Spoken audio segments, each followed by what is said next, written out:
Good evening. Good evening. I'd like to welcome everyone to the Olivet City Council meeting. Tonight is Tuesday, May 23rd, 2023. We're at the council chambers at the Olivet City Center at 1140 Dealman Set Road in Olivet, Missouri, 63132. Please do take the roll call. Councilmember Clark, Here. Councilmember Carl, Here. Councilmember Knox, Here. Chairman Pro Tem Waldman, Here. Mayor. Here. Next item, please. The next item is communications. Mayor, we received a written communication that's been distributed to all the council members from Nina Miller, 36 Pricewoods Lane, regarding the dispensary location at 9270 Olive. We also have two new Parks and Recreation employees to be introduced this evening. Great. Everybody want to come on up? Tucker, Knight, you wanna Introduce come your folks. up? Bring them on up. No twins. Want a Snickers? What hair in your chest?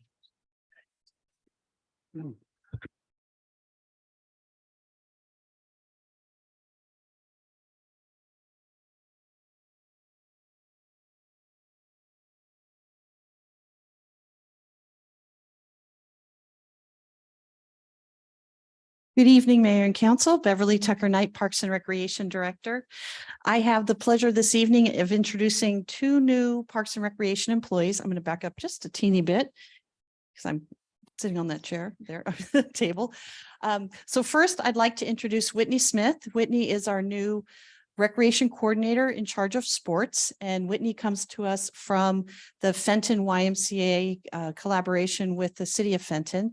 And she has worked in Parks and Recreation her entire career and started out at a very young age. And she's originally from Effingham, Illinois. So welcome to Whitney. And then I'd also like to introduce Patrick McGee. Patrick McGee is our new Assistant Parks and Recreation Director. And he also comes to us from a local city, from the city of Clayton, where he worked since 2009. And Patrick's a native of the city of St. Louis, growing up on the south side. And we're so excited to have both of them with us. So if you have any questions, we can answer really short ones.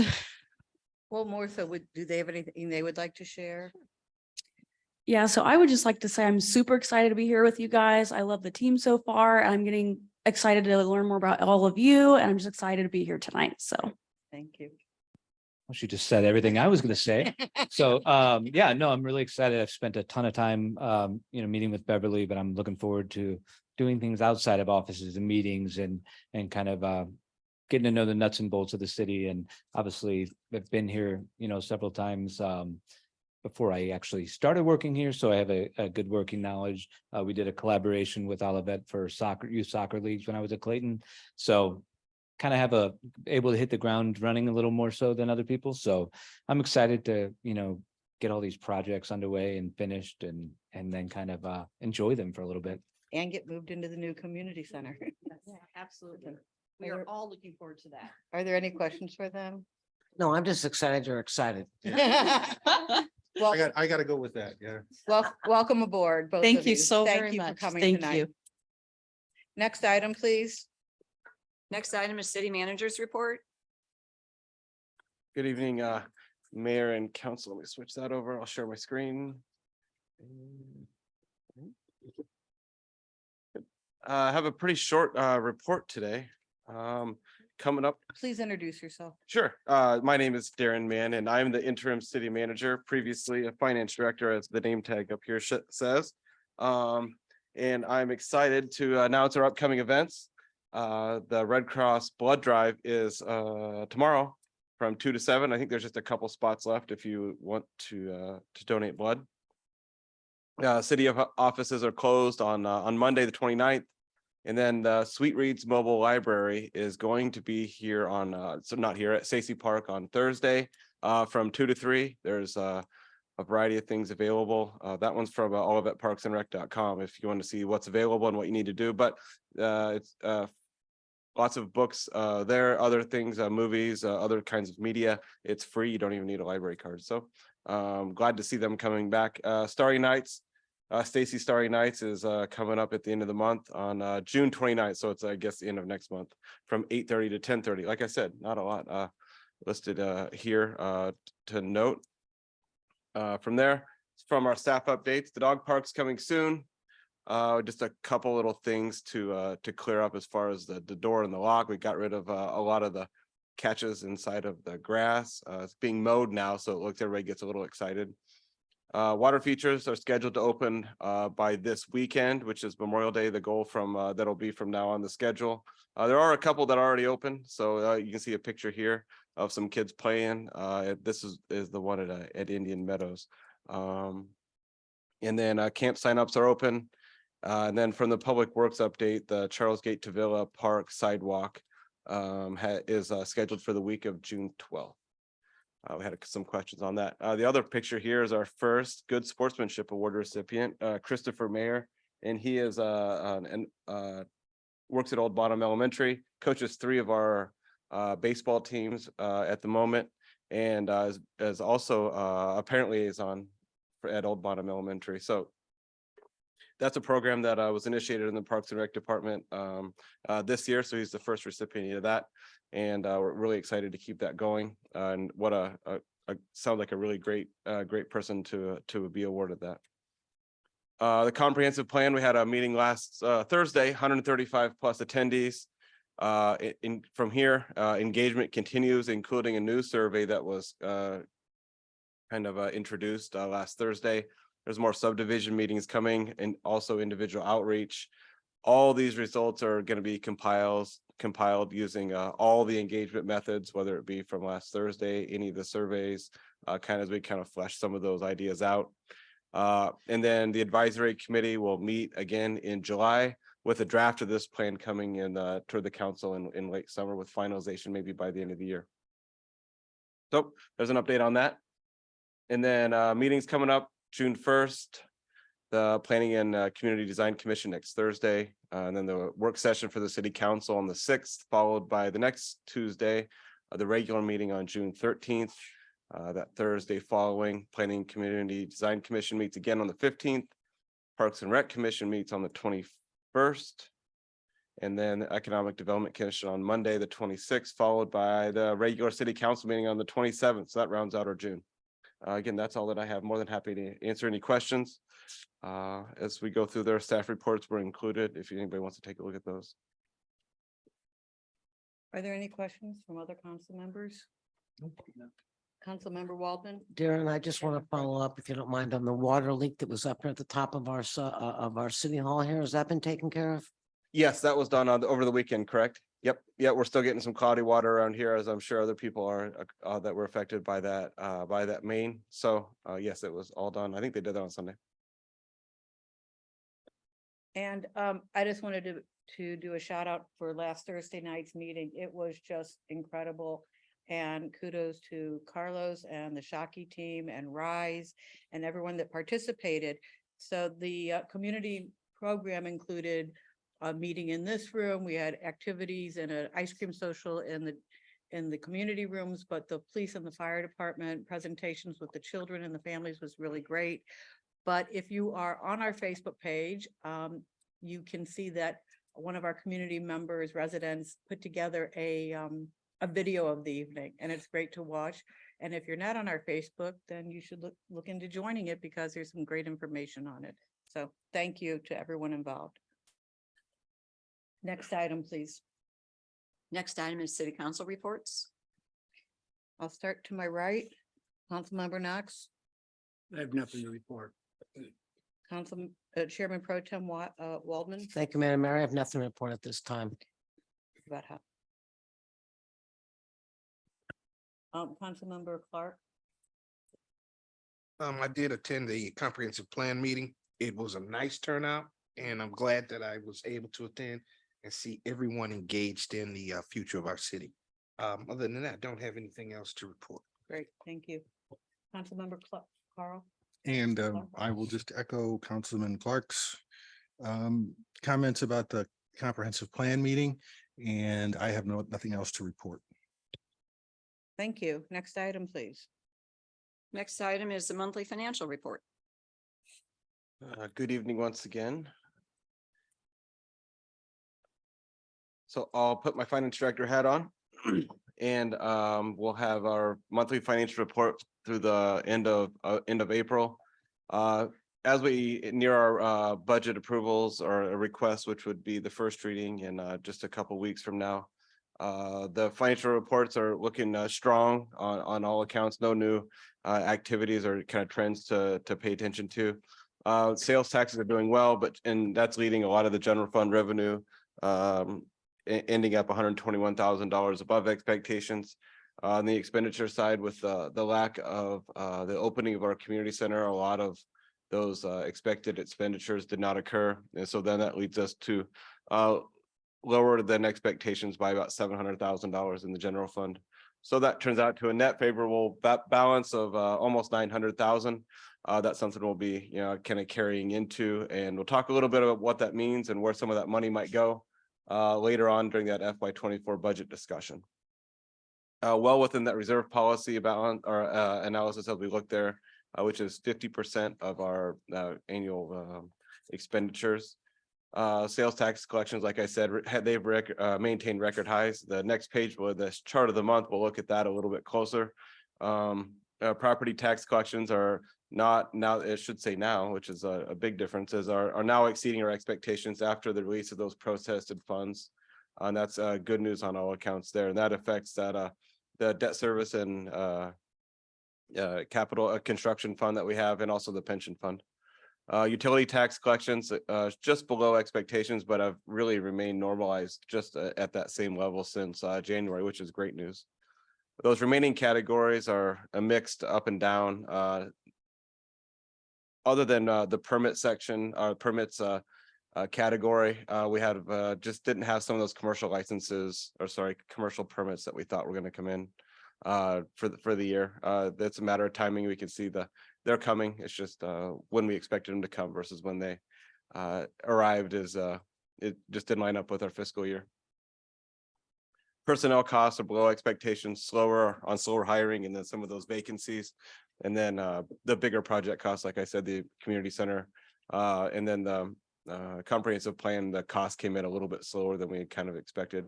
We'll be talking about that in the next month or so with some of our encumbrances and where we end up. So the chart of the month here, the orange line, like we've been looking at through time. November, we got a bit of a scare with the lowest month ever, but then that's been followed by record high months since December. I guess in April, maybe we touched it just a little bit above, but if we sneak peek into May, you can see once again a record high collections record of these 7 years. That's all good news as we go into the next fiscal year, try to do our budgeting. This kind of trend holds out through our other sales tax funds as well, and the fire operations, that public safety fund, and then also the capital improvement and stormwater parks fund. The notable thing there is that we're exceeding our expectations on that public safety fund, which is distributed pro rata, not point of sale. And so that means the countywide is also doing well. That's what would conclude most of my report. I can more than happy to go into anything, some of these categories here if we want to talk about them as we go into our budgeting. As same with our personnel costs, which are more of our categories. And here you can see a lot of the where the variances arrive from to get to that 772. And then this next page shows our departments themselves. Where are we seeing the big variances in our departments?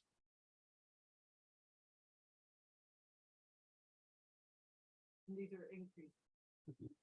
These are increases. So the recreation is because we haven't moved yet.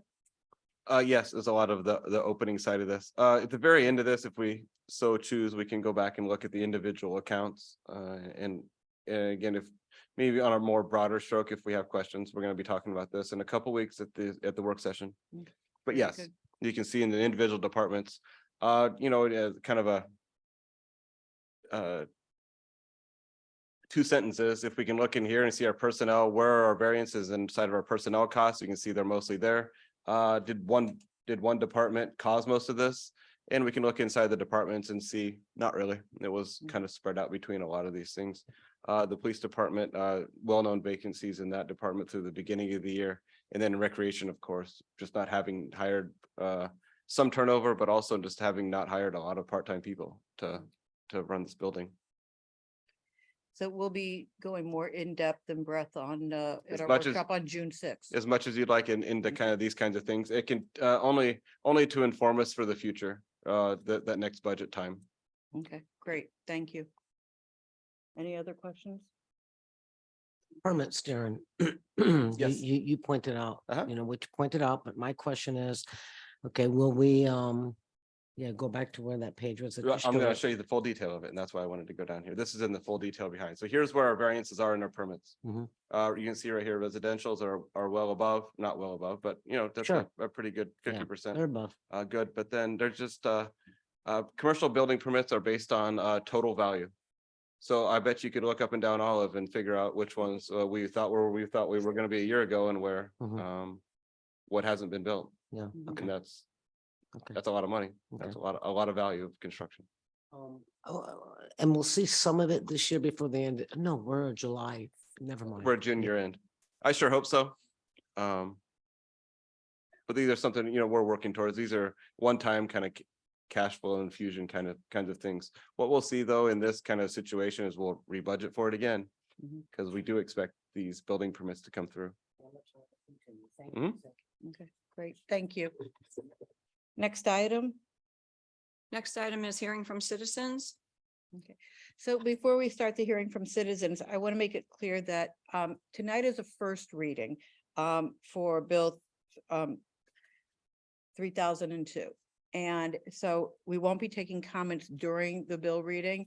So if you have any comments about any of the items, number 7, 8, 9, 10, 11, those comments can be made now or after those those pieces of on the agenda. So we can only take comments at those, and they're only going to be comments. We can't answer questions and engage with you because it's not a public hearing tonight. There will be a public hearing for Bill 3002 at our next meeting on June 13th. And at the second reading, we have a public hearing. So at this time, I have 3 cards, and I'll call David Razowski. Did I say that correctly? Thank you. So if you come forward, you have 3 minutes, and yes, and you have to turn the mic on, and you have to say your name and your address, please. Thanks. My name is David Rozovsky. I live at 9311 Kenneth. I'm going to read a letter on behalf of myself, my family, and Ishan. Dear City Council, thank you for the opportunity to make a public comment on Bill 3002 for Sunrise Dispensary. Months ago, our neighborhood of Kenneth, Dolores, and Tess signed a petition showing near unanimous opposition to Sunrise. Our numbers are now 25 homes opposed with 22 signatures and 3 in verbal agreement. I'm proud of all my neighbors who are able to participate and be engaged in this process. Some of my other neighbors who aren't present at meetings feel just as strongly, but work nights or in restaurants or feel uncomfortable publicly speaking because English isn't their first language.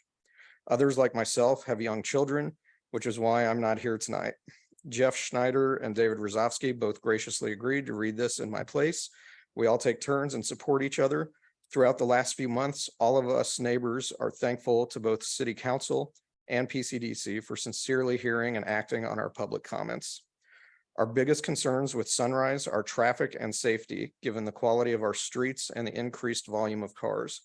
The building's previous tenants were an advertising business and a home health agency. This permit allows for a retail business that requires parking across Dolores to function during peak hours. We urge you as a minimum to follow every PCDC guideline presented. In addition, we ask for no signage on the west side of the building and an active approach to stop customers from parking on Dolores. Our neighborhood was very grateful to the City Council for allowing dispensary hours in Olivet from 11 a.m. to 7 p.m. We also ask for reduced hours to 5 p.m. on weekends, specifically 9270 because of its uncommonly close proximity to residences. We also hope to see a final and complete rendering of the building before approval is considered, and that the City Council takes the time to carefully review the traffic study the PCDC commissioned, particularly the recommendation that the entrance from Olive into this lot be closed for safety reasons. I wanted to bring to the City Council's attention that multiple neighbors met with the petitioner last Thursday. While my meeting was amicable, I was stunned when I found out that the Sunrise intends to explore the special permit process again for a drive-through in the future. After discussing this with my neighbors, I learned David, Christina, and Anya were told the same in the meetings after mine. During PCDC meetings, residents were assured that a drive-through would not be possible given the small parking lot. We're very concerned about the traffic a drive-through might bring and hope the city investigates this further. To reiterate, most of my neighbors are not opposed to a dispensary in Olivet. We're concerned about traffic and parking. This location, while zoned for commercial use, was never intended for high-volume retail uses. We're also worried about a potential drive-through and second special permit.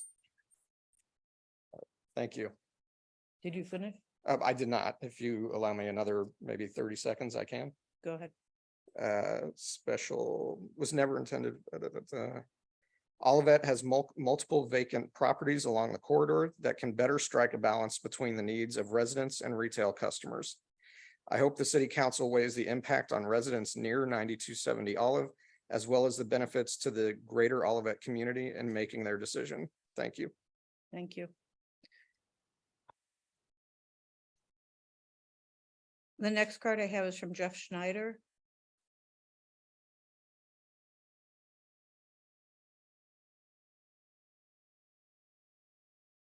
Jeff Schneider, 9324 Kenneth Place. I was actually the backup in case David's thing went long, so I'll be very brief here, but basically, yes, the concern about, possible drive-throughs, the traffic studies, all of that. The neighborhood has been pretty consistent throughout the process on here, and we just hope the council takes all of that into consideration. Thank you. Thank you. The next card I have is from Stephanie Todd.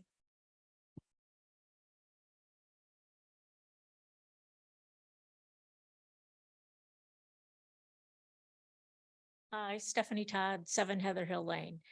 Yeah, and I'd just like to comment on the proposed dispensary on at Dolores and Olive. And, I care about Olivet just like you all do. And I want to see the citizens and residential areas supported by the city. And if the dispensary is allowed to operate at this location, we've all talked parking and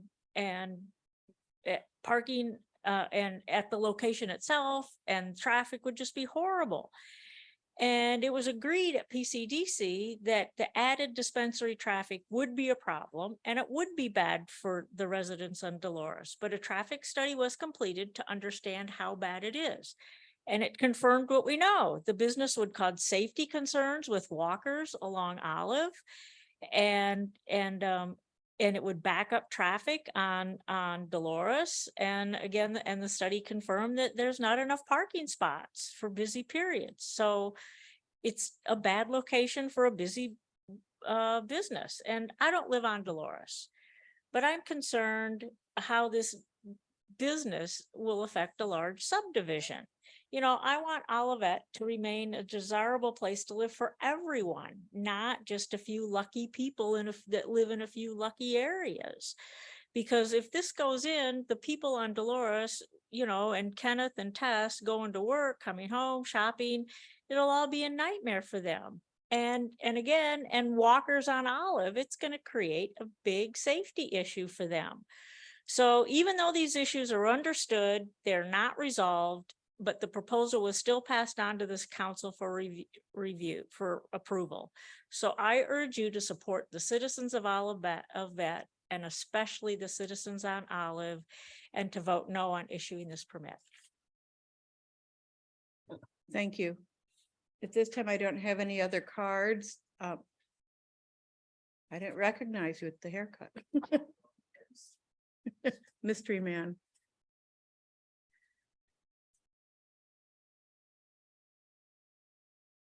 So Raphael Tonatson, 809 Newcastle Drive, here in Olivet, and I'm both a resident and a professor at the business school at Olin School of Business at WashU, which will reflect some of the comments. I think the main issue with this is, as you heard, by the way, marijuana didn't get mentioned by any of those comments. the problem with this plan is that it isn't about, is it a marijuana facility or not? It's that this business with this high a volume just doesn't fit at the location that we have. And there was a traffic study. I think that the biggest issue is the amount of traffic that will be there. Basically, the amount of traffic is the amount of a small fast food joint. That's a pretty big business to put in a place that was not previously a real retail location and is right next to residential properties on a very thin street. There's a lot of factors that go into it. There's a traffic study that was done. I think that traffic study actually said that there are a lot of problems. It was not a very good traffic study. But even within the traffic study, I read it and I tried to understand where assumptions came from. And a lot of assumptions were like, well, we could compare this to a marijuana dispensary in Kansas City, or we can do one in kind of a rural area. We're going to pick the rural area, which has less traffic. I didn't understand what the logic of that study was. Or the traffic study said, don't worry, marijuana will be very popular for a while, but then it'll really trail off. I don't know that people are trying to get into business with the plans that business will trail off. Most of the time, retail businesses, at least initially, take a while to take off and then kind of grow. I admit this industry, there's a lot of different factors, competition, it's hard to tell. But I could tell, it was very hard for me to tell why the assumptions in that traffic study were the way they were. And so I hope when you kind of read this and you put the evidence together, you kind of read it with a critical eye and just kind of question those assumptions and make sure before you approve anything, if you approve anything, that you really do have the answers to those questions. Thank you so much. Are there any more comments? Kate?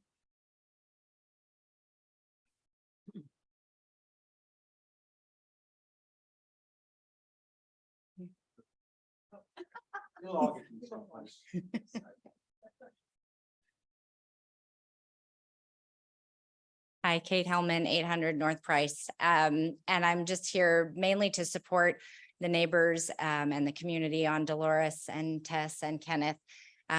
They have been incredibly patient through this process and incredibly diligent, and the concerns about safety, about traffic. It's been through PCDC. The concerns have been pretty clearly stated tonight, and just really encourage the council to listen closely and carefully to their concerns and find problem-solving ways to deal with this difficulty, this conflict. And just also further reiterate what folks have said, that I do not think this is an ideal location for a business that has this kind of traffic that is projected. The second part of my comments tonight are to invite the council to Thursday night's rainscaping presentation that is co-sponsored by the Planning and Community Development Commission and Olivet Sustainability Advocates. That's this Thursday here from 7 to 8:30. As you all probably know, and maybe some of you have experienced in your own homes, stormwater management is a big issue in Olivet. And so hopefully there'll be some good learning tips and ideas at this presentation. And a big thank you to Carlos and to Kiana Fleming for helping with the organization and publicity of the event. Unfortunately, the council will not be able to be there because Missy Waldman is going to be installed that evening at the Municipal League installation dinner, and it conflicts with the exact same time, and we wish it had been planned for another time, but we weren't aware at the time. Well, then invite There's your some neighbors. Confusing, a little confusing, but Okay, thank you. thank you.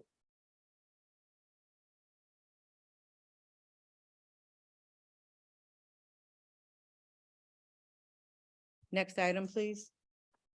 Item number 7 is bill number 3002, an ordinance authorizing a special permit to Agrigenesis LLC to operate a marijuana dispensary facility to be known as Sunrise Dispensary on the property grounds addressed as 9270 Olive Boulevard, zone COR Commercial Office Retail District. First reading.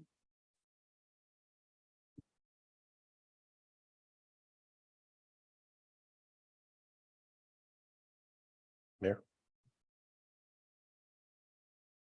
All set. Good evening, Mayor, members of the City Council. My name is Carlos Trejo. I'm the Director of Planning and Community Development for the City of Olivet. And tonight is Bill 3002 before the council for a first reading. Bill 3002 represents a recommendation from the city's Planning and Community Design Commission to authorize the issuance of a special permit for a marijuana dispensary at 9270 Olive Boulevard in accordance with Chapter 450 marijuana facilities and Chapter 400 our zoning regulations, specifically Article Roman numeral 12, which is regarding special permits, subject to the conditions noted therein within the bill. On June 13th, Bill 3002 will be on the council agenda for a second reading and a public hearing. At that public hearing, staff will provide a prepared presentation. The petitioner will address the council, and then public comments will be taken into consideration by the council. At this point, no further actions being requested.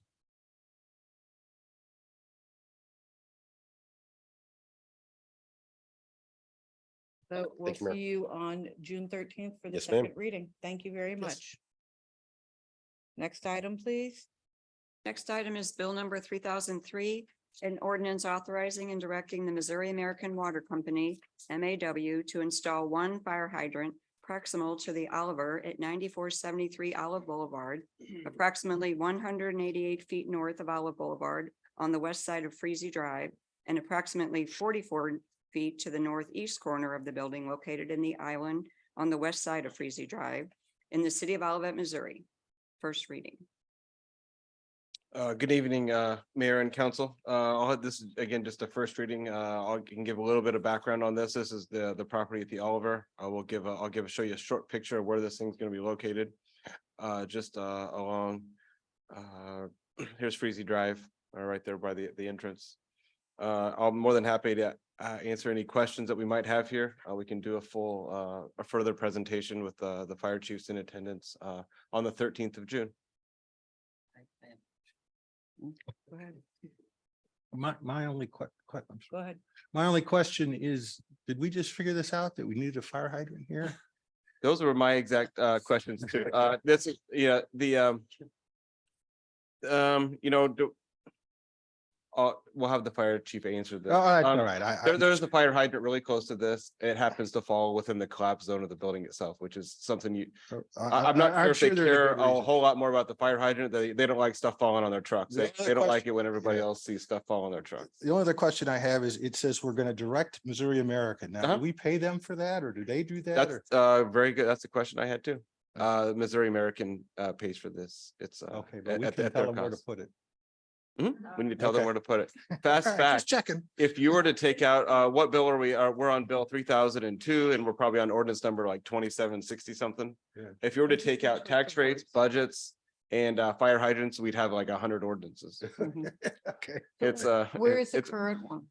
the current one is where right outside of the old fire station in the corner. It didn't get moved. That's right. It was never moved. It's just a little bit too close to the building. Okay, thank you. Mhm. Next item. Oh, you had a question also? No, no. Okay, he covered it. Yeah. We all think that's. Next item, please. Next item is the approval of a contract agreement with Hicks Carter Hicks LLC. Good evening once again. As far as tonight, in advancement of the diversity, equity, inclusion assessment, some of the recommendations that came out of that, certain trainings were identified that would be beneficial to the city and staff and council in advancement of that DEI maturity model. And this is one of the steps that we have taken, and it's a Hicks Carter Hicks is it's a local company based out of just west of here in Creve Coeur. They've been doing this for 20 something years, and came as a recommendation of several of our HR professionals and some of our contacts. So tonight would be asked for approval of trainings in an amount not to exceed 22,925. You can see kind of the detail here of what those trainings ensue and how we end up at that amount. I'm not asking for this is the proposed kind of scope of work. I would like to assess these things individually and see if to make sure they're advancing us in the fashion that we expect. You can see there the council will have one of each of these trainings, which is one is called unconscious bias, and the other one is on harassment itself. And then similarly for each for staff, and then for our management level employees. You also notice one there for right in the middle here, which would be recorded and entered into our public safety training programs that have it'd be integrated inside of that training program that would go alongside stuff for the regular trainings that you'd expect in police and fire departments. And that cuts down on the inconvenience of having some of those employees come in at odd times or their days off, and also avoids the city paying for overtime in the hopes that you'd get a little bit more engagement out of those trainings. Are there any questions?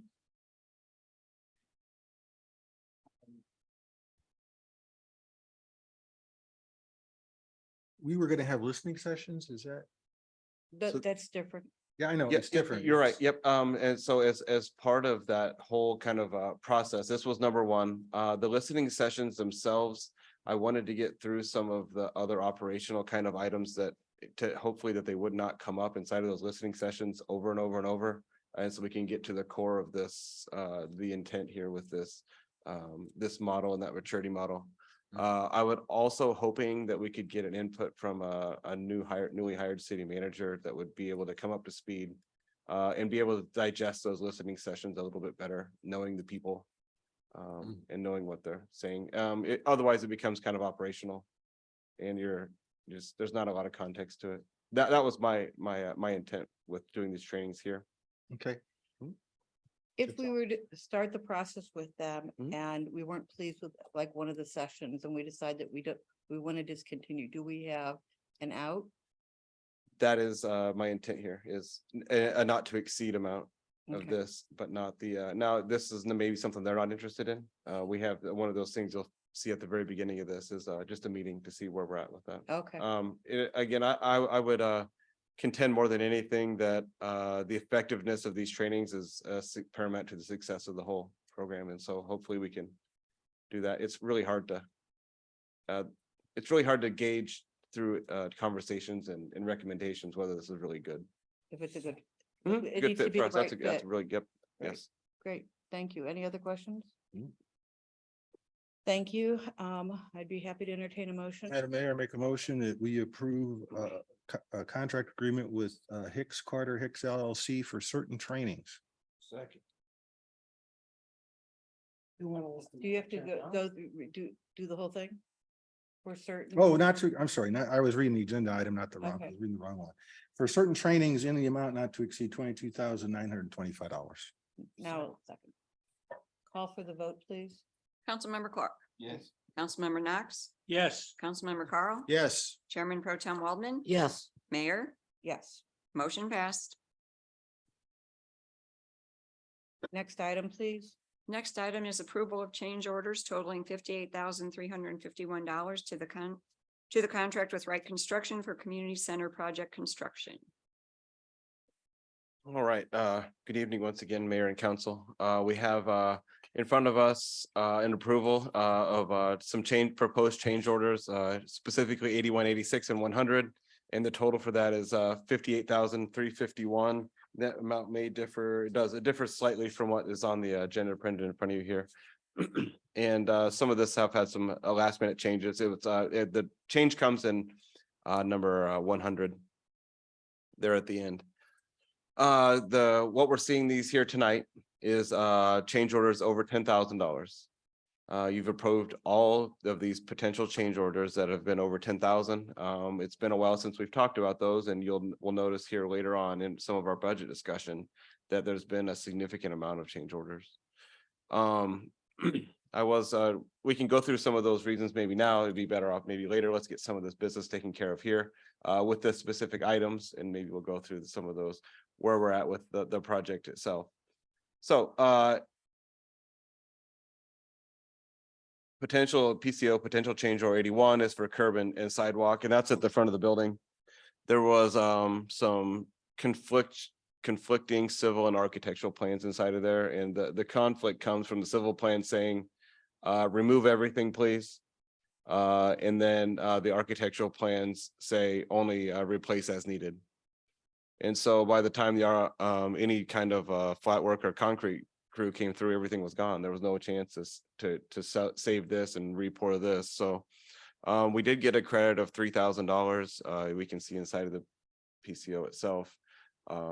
See the negative 3,000 credit for the undetermined amount of non-EAD, which is really just the existing concrete that was there. And then the cost to redo the whole thing. In the end, what are we getting? We're getting a whole new sidewalk throughout instead of a piecemeal kind of approach. So that's what I think everyone would expect kind of and be after. But it was not in the bid documents. And so here's the cost for that. PCO number 86 is a bit of a strange oddity, and it really comes from the geometry of the roof at the indoor playground itself. And I'm going to scroll down here and show you some pictures of what we're talking about. And I'm going to go to the one, it's actually a picture that I showed at the city manager's report last week. And it's a great picture, but if you can see right here, this piece of steel, it actually extends throughout the entire roof and ends up, down here, and the roof is cantilevered.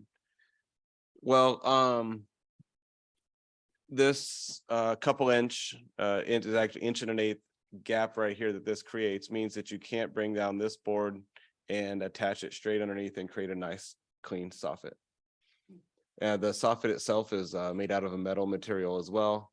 And so we end up with, and this goes around all around the entire roof. You can see there's a zoom in of what that picture is. Here it is on the other side. It comes in a little bit under. When you use soffits, it's again a metal soffit. You need something to attach it to, and you need it to remain pretty flush. Or when you attach it, it flexes and doesn't look correct. The final solution here, you see there's just a 7/8 of an inch. What the final solution here is, if you read through the documents, is to extend this board down past so that it makes good clearance and then attach it underneath. These aren't soffits like we have at our houses. These are lots of little pieces here and there between flashings, between drip edges, drip guards, to make sure that nothing gets underneath and make sure that the water goes where we want it. So there's the soffit issue that comes to a grand total of 26,000 and change. Let's get the total amount. 16,261 is the total for that change order. And then the final one here is for number 100, and that's the one that changed today. And so the update today was we updated the drywall to be for soundboard as the underline there, and that's it occurs inside the multi-purpose room, which can be separated into, there's 2 partition walls in there. If you remember back in October, we approved the addition of the additional partition wall. It was originally value engineered out because the budget situation overall, and then now we've added it back in because of some other changes inside of this room. Now you notice this room itself is getting pretty expensive between this, that, and where it is. It's a complex room. It has a wood slatted ceiling. It's going to be really, really, really, really nice looking. And where they're getting ready to put that wood ceiling in now, and I cannot wait to see pictures of it. But it's been a challenge to make it come together and look good. And this is a byproduct of this. Is the change order is not just for the drywall. The drywall for the soundboard. The increase of just a couple $1,000 was to upgrade from normal drywall to the soundboard drywall. So for the whole room?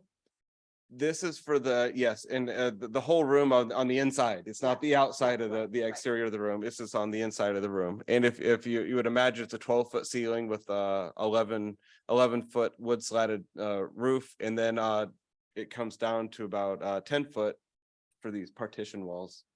And inside of that is some complex framing. I would say that the biggest changes that we've seen inside of this room itself is that the wood slatted roof is extremely hard to work with. And that is the majority of this change order is to change the diffusers. And if we look in this room, we can see these little black lines above us are all diffusers. And so right out here. And what they do, they're part of the HVAC system. They diffuse air. In this room, we don't have it so much, but similar size windows inside of this new multi-purpose room. And one of the ways you make sure that windows don't condense is you wash them with sorry, I always say that you wash them with air. To get air on these windows, they had designed it originally to be inside of these wood slatted roofs, ceiling.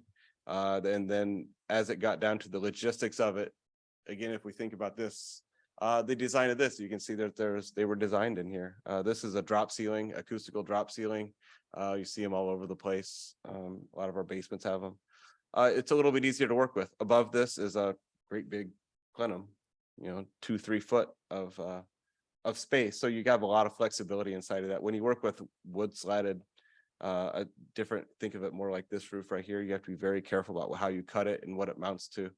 And so it just didn't work. And so this is to change those. The majority of this change is to get those diffusers into the soffits, which is more like that little drop down area where those can lights are, is to move those diffusers into those soffits. And that design work took a little time. It also put the drywallers out. You can see in there, the drywall in this area was done the first week of March. They have to come back out and frame some of this for some changes to that partition wall that we had made before, and then do the drywall. So again, the change from what we see in this thing in front of us and the amounts that we're requesting tonight is just to upgrade it to soundboard, which is more soundproofing inside between those two walls, or sorry, the 3 walls.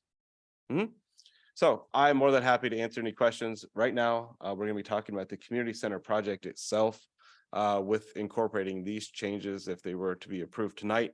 In a little bit, I'm more than happy to move that or to discuss some of those items now if we want to, about the project or about any of these change orders that we have right here.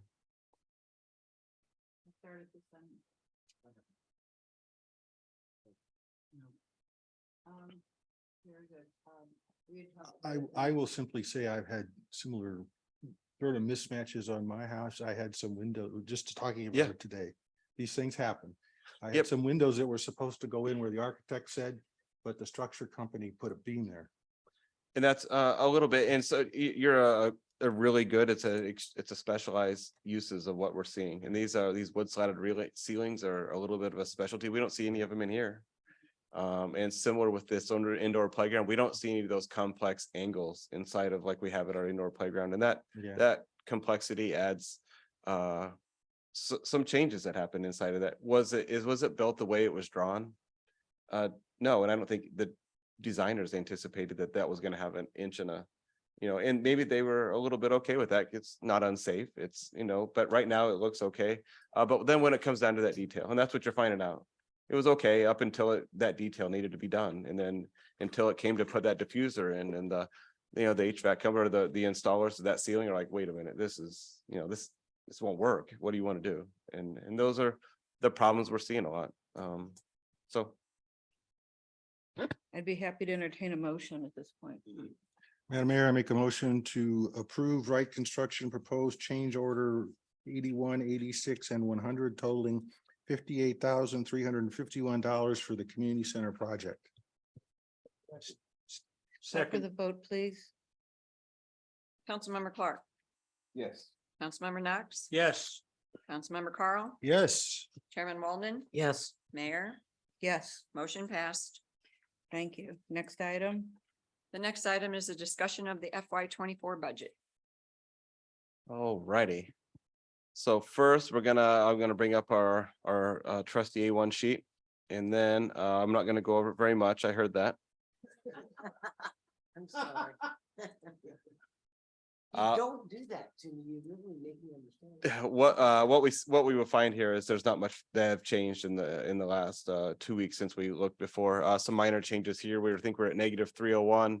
We were at -151 in our capital improvement fund. The majority of what I wanted to kind of give a good context for this. In our debt service and construction fund, we're nearly winding down of where we're going to be as far as construction is concerned. And then the $300,000 deficit roughly that we're seeing here will come into play in an item that we're going to talk about as part of this. So this is everything that we're talking about tonight is included with the budget that would be proposed as if we were going to do it today. And so that creates this $300,000 deficit here. And then the majority of this, about $1.8 million, I'll scroll down to the detail of this fund itself. About $1.8 million is what our debt service is for I was wrong. $1.6 million is what we have to pay in debt service. That'll keep going for the next 18, 19 years.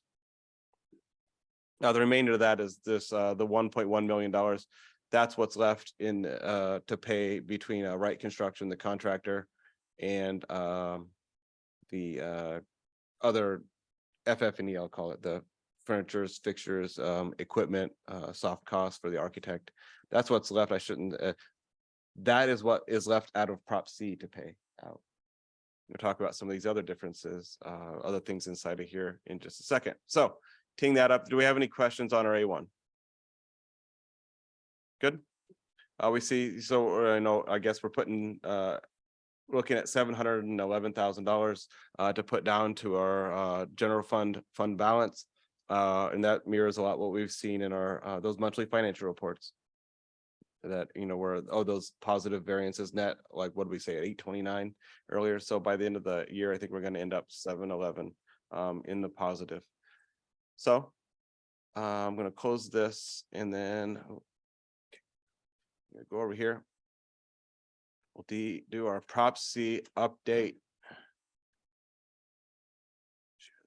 And then. So background, Prop C was approved in August of 2020. $16.5 million was issued in December of 2020. We began repayment of that in March of 2021, and that will continue for 20 years until 2041. Parks projects themselves were bid in December and January of 22. Substantially complete November of 22. So during those 10-11 months, the punch list again, we're still finishing up a couple of those things today, and that includes finishing up the splash pad and the dog park. Splash pads were completed after we should have shut them off for the winter because of freezing temperatures. So we decided to not install everything, test it and shut it right back down and then hope it comes back up in May. So we're finishing those things now. Total cost there, $4.3 million. And that we'll consider done. We do have some retainage to pay out to Hankins, but we're holding that as to make sure that these punch list items get done, like the splash pads. The community center in Warson Park project was bid in August and September of 21. Design on that started in haste, even a little bit before we had our before the vote, just to really rough estimates of what it would cost, just so we knew what it would cost at the community center and such. And then shortly after the vote in September of 2020, the actual design began of what we see today. We expect to be substantially complete in late summer of 2023. That would put us into August and September as being able to walk in this place as a public user. So what am I going to say? Overall on the parks, improvements were various throughout our 5 parks. Contractor was Hankins Construction. Like I said, cost $4.3 million. The sources for this were Prop C was at $3.9 million, and then $370,000 was at Villa Park for the municipal parks grant, and that is mostly of what we see out of the splash pad and some of those loop trails. So again, status there complete. That helps us out in our budgeting, of course, as a known. Wright Construction now on the community center in Warson Park side, that what they're responsible for in their contract is a new maintenance facility, a new community center, demolition of the old community center, and those would be replaced by amenities, and namely a splash pad in that location. They are responsible for construction of a loop trail, and that loop trail will go around the splash pad and around the baseball fields there, and that's mostly complete. If you go up there and take a look, and also a portion of the Great Rivers Greenway Centennial Trail. And that is substantially complete as well. And that goes from all the way through the park and is has a little hook there to be connected to the next section that goes through Indian Meadows Park. So like I said, designed through 2020, we hard bid this in late summer of 2021. And a hard bid means that what was in the contract documents is what the person bid on. Wright Construction was awarded the bid, and those whatever's in those design documents is what they're expected to build at that cost. Since that time, we've had some newsworthy issues, and first of all, we started this through 2020 which is through remote work. Much of the design of this building and through many iterations was done remotely, or in a lot of cases done in this very room right here.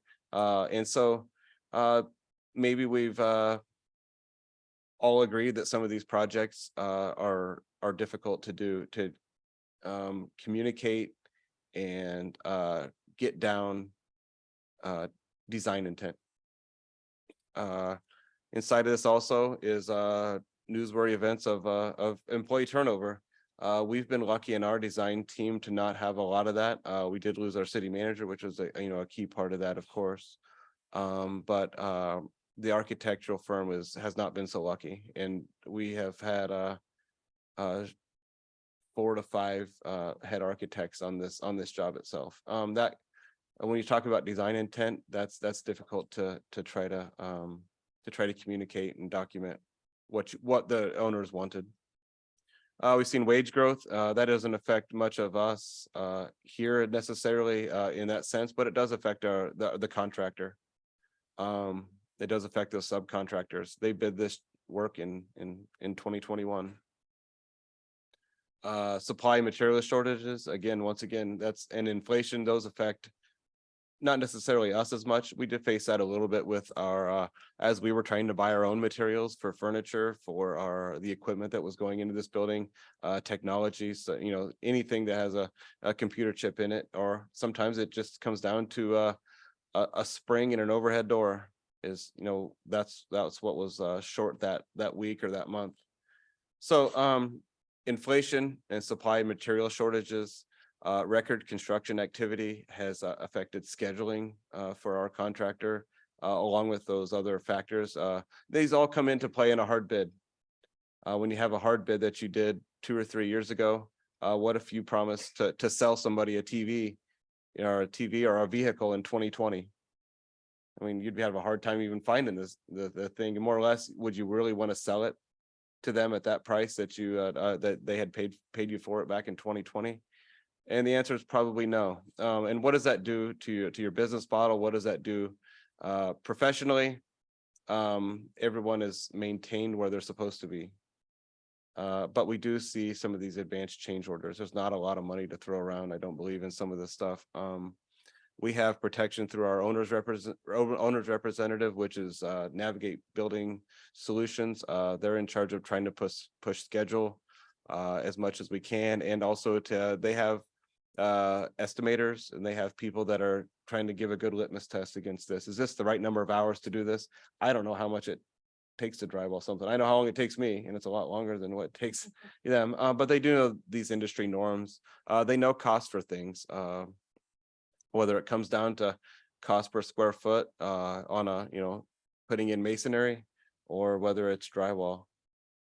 So there's that, and then there's a fiduciary obligation by your architect to also evaluate those same things. Sometimes we come to an impasse, and that means that everyone disagrees, but the work must go on, and that's what a lot of these change orders have been to. Now we've come into a time where everyone here. I assume nobody really is all that interested in the construction about this, but they want to go into a new community center.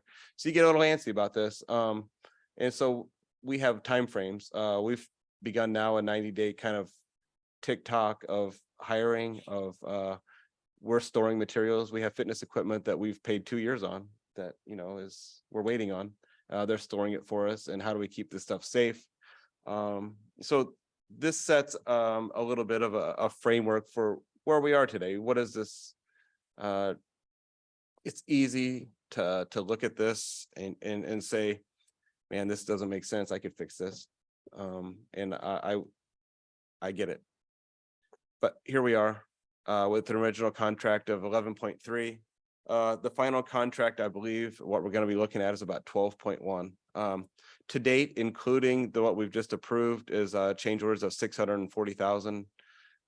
Some of these are self-inflicted, and when I say that, it's stuff that we wanted to do to improve the building. And those have all been in front of council. I can get a good list of those if we really want of what they are. We're up to change order. This will be change order 18. And then, like you said, potential change order of 100. Only a handful of those are probably thrown out. So we do have, I would guess you see a flat number there of proposed change orders that we're looking at, evaluating, kind of fighting back here and there on, of about 150. That's where I get to the 12.2.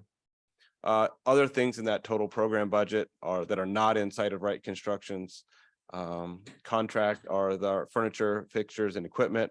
And I have the total program budget if we want to go down line by line or kind of look at what those things mean or what they are. That's about 830,000. And then soft costs, which are the architectural fees, and then the issuance costs of the bonds themselves are about 1.6 million. So our total project cost is looking around about $14.5 million. That is, you know, about $700,000 above where we thought it would be in 2020. A lot's changed since then, and that's so. What do we look at? Anytime you go through this, you have to evaluate the value of what you're buying. Do we want to compromise somewhere, and do we get good value for that compromise, or do we, you know, try to find some extra money? And that's a little bit where we're at today. So I wanted to bring in some other stuff here, which is other costs that we're looking at. We went through what Wright Construction in their contract is responsible for. And then now we've identified other things since then. Some of these things were looming for quite a while, but one is new, and that's that water vault relocation. The rehashing just a little bit, the water vault is located for the Old Saints. We maintained it. Bruce McGregor redid a little bit of it when we tore the building down, and then now Missouri American Water had some turnover. They told us we could use it. For years, 4 or 5, 6 years. They had some turnover there at Missouri American, and the new person's like, no, we're not going to allow it. So they did allow us, though, through a favor that Bruce pulled, to let us continue to construct the building. But we do have to relocate it on our own dime, which we were going to have to pay for anyway. And what that means is relocate it back from the parking lot up closer to the right of way on Warson Road. The cost for that, we'll see in a second, it's about $60,000. We cannot just order a fire hydrant and then change it into a water vault. That's a really good idea. A portion of the parking lot at Five Oaks is another thing that we're gonna have to identify. We'll get a picture of that here, but where are we talking about there? And then portions of the parking lot at the former community center site. Now, why in the world would we not identify this before? And we had identified this. Why it was not included with the contract, because we knew we just could not afford it. And we were hoping that it would come in under budget like this building. I mean, in the beginning, you always hope it's going to come in a little bit under, and we can use some of that money to fund it. Well, that's not the case, as we just saw before. And so luckily there's some other kind of funding sources that have come through. And so now we'll look at that. I carried our total uses here at 15.559 from the 2 slides previous. And what are our sources? Prop C from 2020, the issuance, the original one, which is if we had the 12.5 million there at this top row to the 4.3 we get before, we'll get about 16 million, 16.5. And then the Great Rivers Greenway, sorry, it's not, those, I realize those don't add up. It's because of the money from the Great River, not Great Rivers, from the municipal parks grant, the 370s, why those two wouldn't add up for the 4.3. So the Prop C issuance total $16.5 million, 12.5 million there to the community center. Great Rivers Greenway has agreed from the beginning to pay for all the costs of the Centennial Greenway through there. So included with that right construction contract is 1,200,000 for that construction.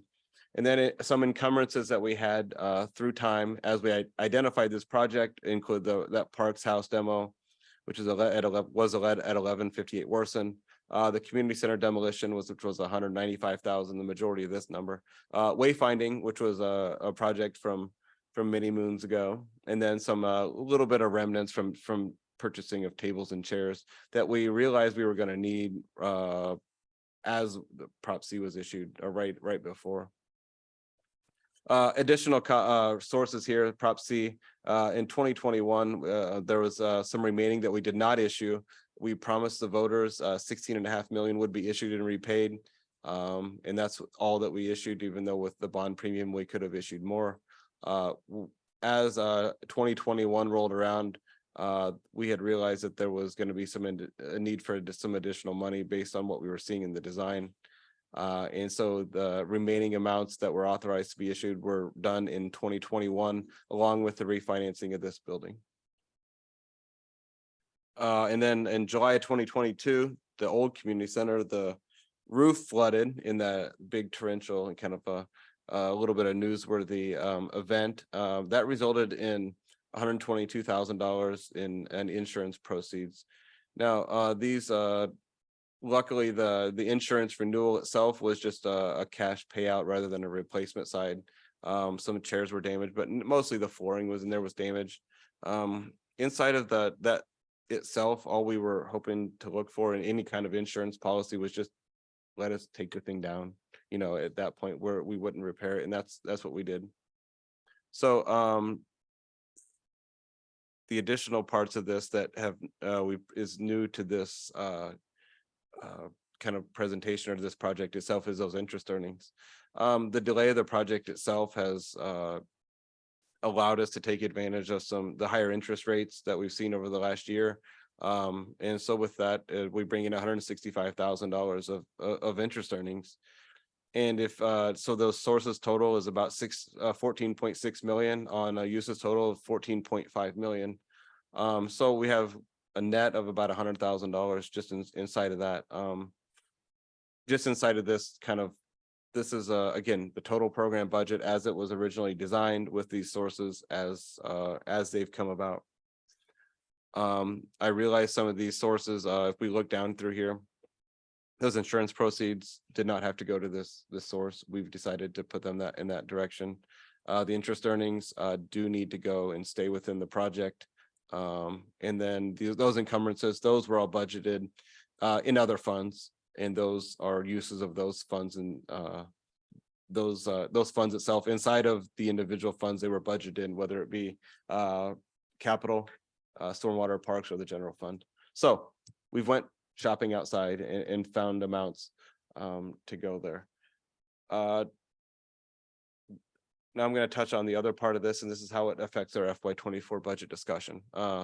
The top here, we've carried our uses, carried our sources. We can see that our sources exceed that, and from that perspective. Other uses that we need, $60,000 for the vault relocation for the water at the community center. And the parking, Five Oaks parking lot, up to $390 for the bigger section of it. We'll take a look at the picture of that. And then the maintenance building in the former community center lot is up to $190. And when I say up to, we're still in the preliminary stages. We've got some rough estimates on what this would cost. What's the unknown inside of here is what's underneath the existing parking lot. Is it stable? Can it go? Would we be able to secure permits from MSD for some of the stuff that we'd like to do? And what do we need at the maintenance building in those former community center lots? Do we want it to maintain the way it is? Do we want to have just a rock base over this? But that total is 650,000. Sources for these extra is not, or it's ARPA. ARPA, which is the American Rescue Plan Act. The city of Olivet received about $1.6 million.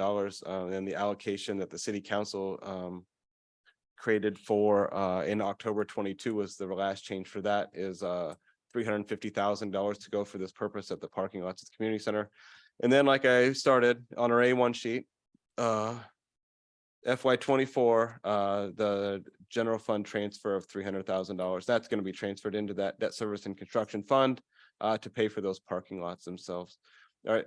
And so there's a 650 to the 650. I will, before we kind of go any further here, this is the big part of the 250 to $275,000 of this is just the dark blue sections of that up to when I say up to what 390 right here.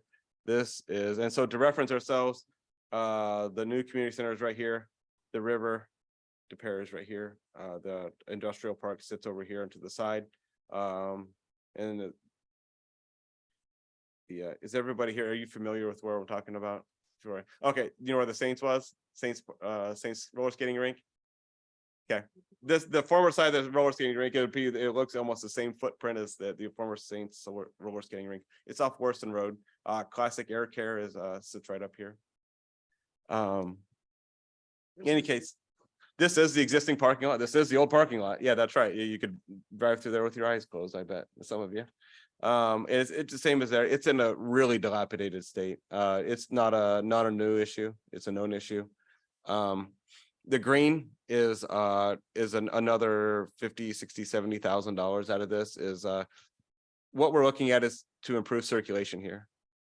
The question is, we're taking green space and turning it into paved space, and that's something that requires permits. Or will we be able to do it? I'm not sure. We're still in preliminary stages of this. Do we want to do it? Still looking. So Darren, Yeah. does that make this from being an upper lot and a lower lot to being one even lot? Nope, will be another lot up right up in here where this is. This is the circle turnaround for the drop off for the former Saints. For the It's former gonna- Saints, but yep. we're closer to Worcester. There's going to be another similar circulating circulation pattern up here, but it's going to have an actual parking spaces, 10 to 12 Okay. lots up there. And then And those will be. those are mainly part of handicap? rights. That will include the ADA stalls. Yes. Okay. Yep. Great. And then those that is part of the right construction contract up there. And including this driveway here. And a little bit of this driveway here. But if we go through here, the orange portion is the main part of the driveway. When I said this is also included on the up to 400. This is actually part of the right construction contract. The portions of it are. What we're finding is the cost for their contractors a little higher than we'd like to take, and maybe we have needs in other places where right construction owes us some asphalt paving, and that's up at the maintenance building. Can we shift some of this? What does it look like to do lifts there? Try to do an even swap for paving for square yards and get it all done up there, and then we can. It gives us a consistent product through this entire area. If we were to do it that way, to do it this way rather than have them, it's still in the works for that. That would not be able to happen without an approval from council for a contract for whoever, we, and I say we as Bruce, would be able to find for you to propose, or to have, it is going to probably involve a change order above $10,000 that would go in front of council. You get a better picture. Today, what we're doing, we're looking at this kind of holistically and saying we have needs. Let's get good budget figures that we have, and that's what we have, and let's get a good discussion going with the council and to see if this is something you would like to spend your money on between those ARPA allocation and then our FY24 budgeting. That would conclude where I'm at. Okay, Uh, so with the community everyone center can itself. mull this over, and when we meet at our workshop on June sixth, we can share our comments, or do you Yes, want yeah, feedback you now? bet. Yeah, that's, I would like to know the comments now if you have them, just so that we Any can comments kind of tonight or button do up some of this June stuff. 6th? We'll wait till June 6th. I have that. Greg? No, I don't. Okay. I just want clarification on the map of the purple and the green. The green Yeah. would be green space, that would be an effort to put green space in the parking lot. Is that correct? No, that's existing. Those are That is existing, I'm not sure what they're called. Okay, but Those okay. Okay, uh-huh. okay, They include the light standards. okay. of Oh, what okay, they right. are. Okay, Mhm. okay, thanks. Yeah, again, you could rewind 30 years and it looks the same 30 years as it does today. And You then- can't get back there right now because of the fencing, but Huh? yeah. There's discussion of being able to take those off, and we have costs for those to take some or all of those out Okay, to increase circulation. thank you. Yeah. Next item, please. Next item is hearing from citizens, part 2. Is there anyone in the room that would like to make comments? If so, please fill out a card.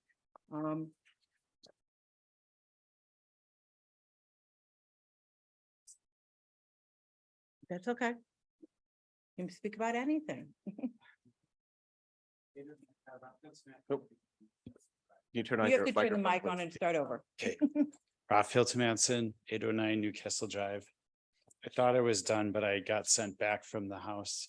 I'm representing Boy Scouts at this particular moment and just would like to advocate, and then maybe we'll talk offline, but apparently with the closing of the old community center, a lot of nonprofit organizations that kind of build the community in Olivet used to be able to use those facilities for free. And apparently we're not able to use those for free anymore. And I understand we have constrained resources and that stuff. But I would just gently urge, nudge, whatever, the council to maybe consider reconsider whether maybe the current policies are too strong on kind of charging those groups that might encourage and build the community exactly why we have these things around, and maybe find other solutions for these sort of not-for-profits. Thank you very much. Thank you. Anyone else?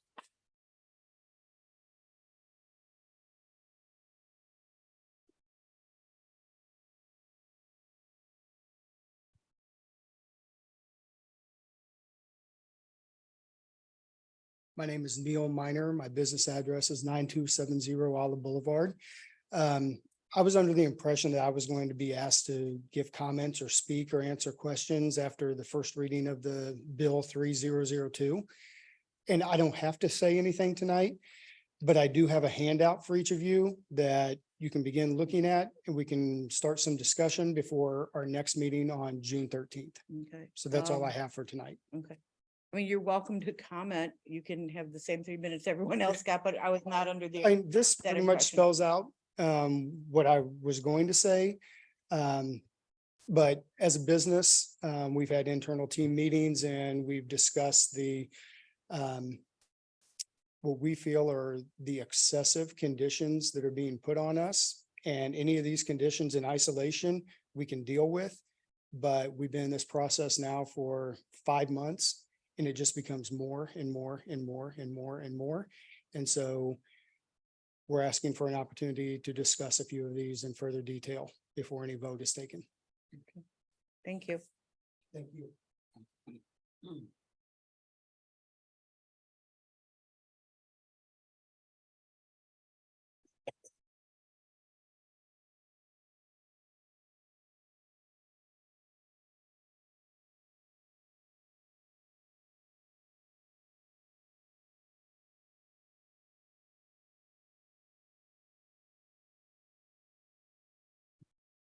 Does anyone else care to speak tonight? Okay, next item, please. Next item is review and approval of minutes. Put on, somebody put a microphone on, please. Madam Mayor, I make a motion that we approve the city council minutes from April 25th, 2003 and May 9th, 2003 as written. Second, Call for the vote. Councilmember Clark, Yes. Councilmember Knox, Yes. Councilmember Carl, Yes. Chairman Waldman. yes. Mayor, Yes. motion passed.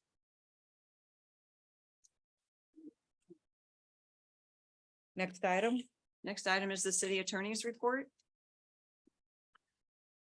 Mayor, I have no report, but I understand members want to have a attorney-client discussion for closed session under section 610-021.1, and that there are personnel issues under 610-021.3. I move that we go into closed session per the revised statute cited by the city attorney. I second the motion.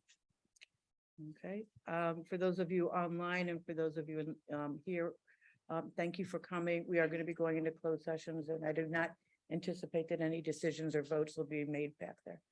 Thank you. Before we do that, we need to call for the vote. Councilmember Clark, Yes. Councilmember Knox, I got ahead of myself. Yes. Councilmember Carl, Yes. Chairman Waldman. Yes. Mayor, Yes.